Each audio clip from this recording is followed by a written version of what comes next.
गंगा ने कलयुग में नया अवतार ले लिया।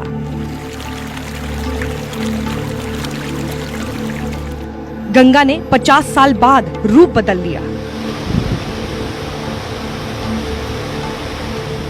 जीवन दायिनी गंगा ने 50 दिन में चमत्कार कर दिया। गोमुख से बंगाल की खाड़ी तक निर्मल हो गई गंगा। गंगा ने देश के अरबों रुपए बचा दिए। कलयुग में पहली बार नई गंगा के दर्शन कीजिए। इस वक्त आपके सामने गंगा का जो रंग है वो आपने शायद ही पहले देखा हो। कल कल करती गंगा की ये आवाज सिर्फ अविरल धारा का बहाव नहीं, बल्कि पतित पावनी के दिल की आवाज भी है। गंगा के इस शोर में आपको उसकी मुस्कान नजर आएगी। हम इंसानों ने पिछले 50 साल से ज्यादा वक्त से गंगा के आंचल में जो जहर भरा था, उसे गंगा ने सिर्फ 50 दिन में खुद ही साफ कर लिया। अब गंगा मैली नहीं है। अब गंगा के पानी में खतरनाक प्रदूषण नहीं है। अब गंगा सच में निर्मल है।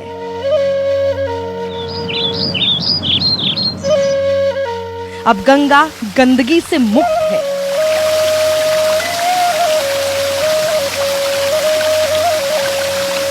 गंगा अब जाकर सही मायनों में अविरल है।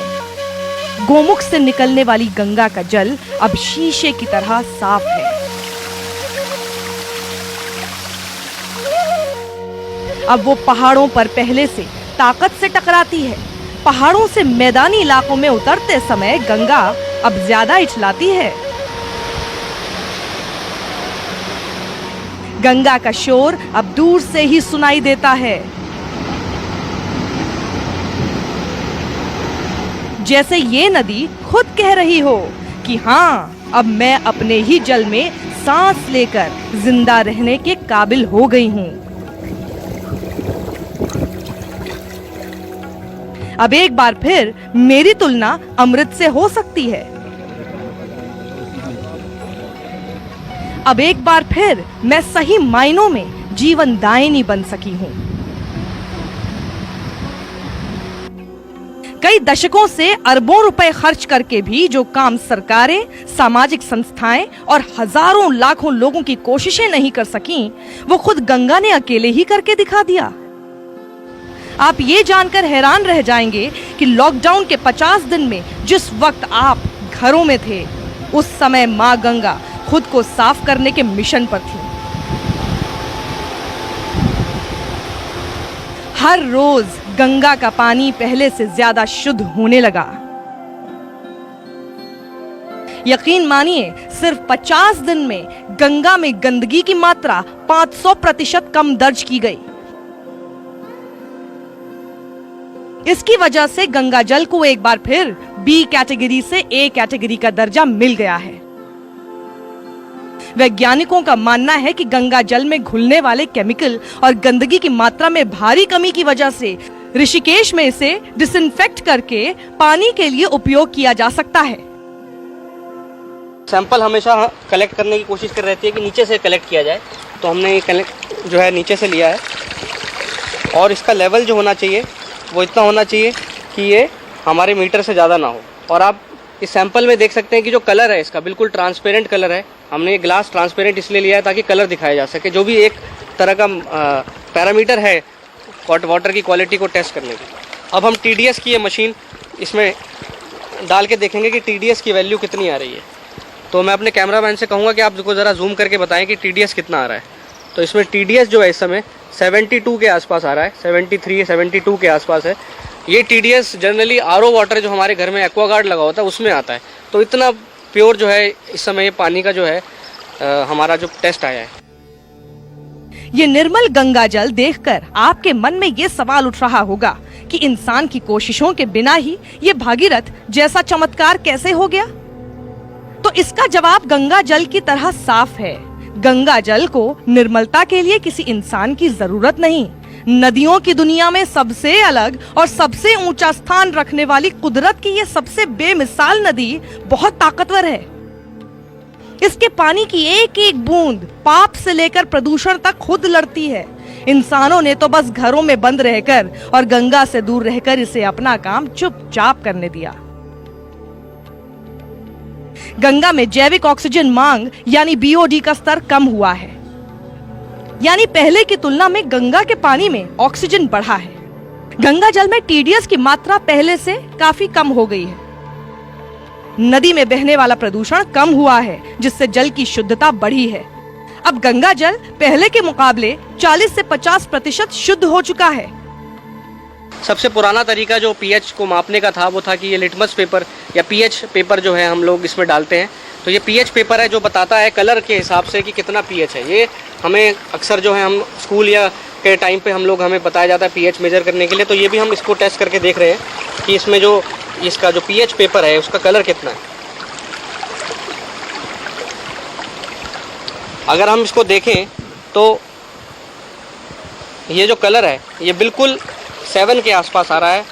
अगर आप इसे मैच करके देखते हैं कि जो 6 और 7 के बीच में जो कलर है वो आप देख सकते हैं कि जो इस पे जो हमारा पीएच स्केल है जिसमें ये बताया हुआ है कि पीएच कितना है। तो अगर ये कलर देखें ये 6 और 7 के बीच में आ रहा है, 7 के आसपास जो है ये कलर बता रहा है। तो इस टेस्ट से भी हम ये कह सकते हैं कि जो पीएच है वो ड्रिंकेबल वाटर की रेंज में। फैक्ट्रियां बंद हैं, जिससे जहरीले केमिकल वाला पानी गंगा में फिलहाल नहीं जा रहा है। देश भर के गंगा घाटों पर लोगों की भीड़ नहीं है। गंगा का पानी इतना शुद्ध हो चुका है कि अब ऋषिकेश के अलावा हरिद्वार में भी गंगा जल पीने योग्य हो रहा है।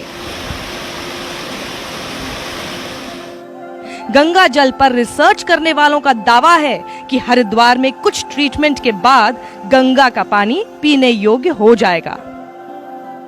उत्तराखंड प्रदूषण नियंत्रण बोर्ड द्वारा देवप्रयाग, हरिद्वार, ऋषिकेश में लगातार जो है गंगा की मॉनिटरिंग की जाती है। अगर हम मार्च के महीने के डेटा से कंपेयर करें कि मार्च में गंगा की क्या गुणवत्ता थी गंगा के पानी की और अब लॉकडाउन के टाइम पर क्या स्थिति है, तो हमें अगर मैं पर्टिकुलरली हर की पौड़ी की बात करूं, हर की पौड़ी में एक बीओडी एक टर्म होता है जो पोल्यूशन का लेवल दिखाता है। पर्वतों से निकलकर गंगा जब पहली बार मैदानी इलाकों की धरती पर कदम रखती है तो उसका पहला पड़ाव होता है ऋषिकेश। यहाँ का पानी देश के किसी भी गंगा क्षेत्र से ज्यादा साफ रहता है, लेकिन अब तो जैसे गंगा का रंग रूप यहाँ भी पूरी तरह बदल चुका है। ऋषिकेश में भी इतनी निर्मल गंगा शायद ही किसी ने देखी हो। ऋषिकेश के बाद गंगा का दूसरा और बड़ा पड़ाव धर्म नगरी हरिद्वार है। यहाँ हर की पैड़ी और तमाम घाटों पर लाखों श्रद्धालु आते हैं, लेकिन तब गंगा को मां कहने वाले उसके बच्चे ही से गंदा करते थे। लेकिन अब गंगा अपने लाखों करोड़ों बच्चों को कलयुग में सबसे निर्मल अवतार में दर्शन दे रही है। आज मेरा तो जन्म स्थान ही खैर हरिद्वार है। ये आज पहली बार मेरे को माँ गंगा का इतना साफ स्वरूप देखने को मिल रहा है। कभी आज तक इतनी स्वच्छ निर्मल नहीं देखी। ये लॉकडाउन के चलते कितना माँ गंगा अपने पुराने स्वरूप में वापस लौटती हुई आ रही है।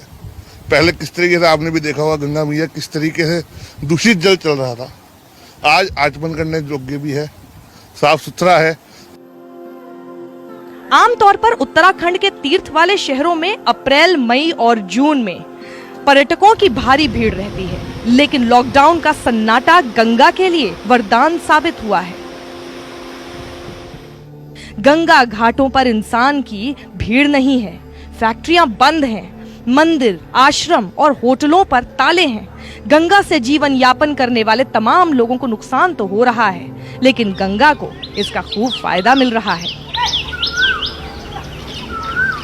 पुरोहित समाज भी गंगा के इस नए स्वरूप को देखकर खुश है। मेरा अनुरोध सिर्फ आपके माध्यम से इतना कहना है कि गंगा का जो स्वरूप हो रहा है उसके पीछे सिर्फ एक है कि अन्य क्षेत्रे कृतं पापम तीर्थ क्षेत्रे विनश्यति, तीर्थ क्षेत्रे कृतं पापम वज्रमापे लिप्यति। अर्थात जो भी कृत्य आपने पाप कर्म किए हैं तीर्थ में आकर समाप्त हो जाते हैं और तीर्थ में रहकर अगर आप कोई भी कृत्य करते हैं तो वज्र के समान होते हैं, जन्मों जन्म कितने भी पुण्य कर दीजिए समाप्त नहीं हो पाते। उसका कारण यही है कि हर की पौड़ी ही नहीं, गंगा के तटों पर श्रद्धालु आते हैं, वो अपनी प्रयोग करी हुई वस्तुएं छोड़ते हैं, खाद्य पदार्थ छोड़ते हैं, और साथ ही जो उद्योगों के माध्यम से गंगा के अंदर रासायनिक इत्यादि जा रहे हैं, वो बहुत बड़ा कारण होता है गंगा की धौली होने का, मैला होने का और कहीं ना कहीं गंदा होने का। इसलिए गंगा का स्वरूप निश्चित तौर पर बहुत भव्य और बहुत सुंदर दिख रहा है।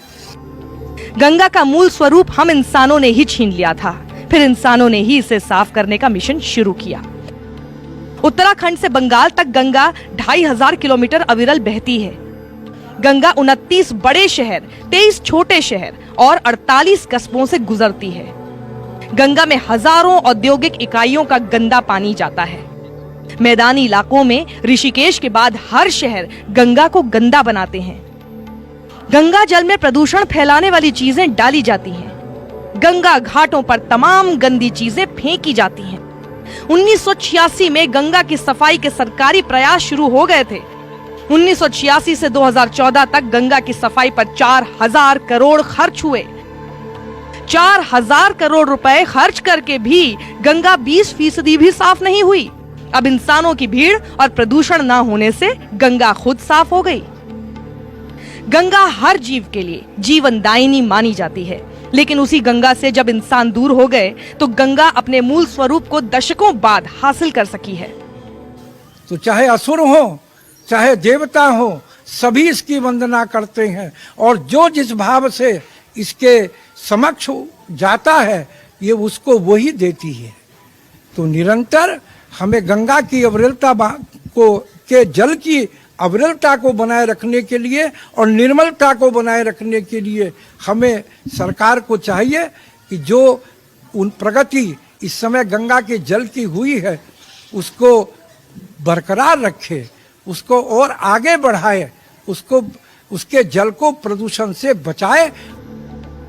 अब गंगा निर्मल है, स्वच्छ है, प्रदूषण से मुक्त है। इसका पानी कुछ जगहों पर पीने लायक भी हो चुका है।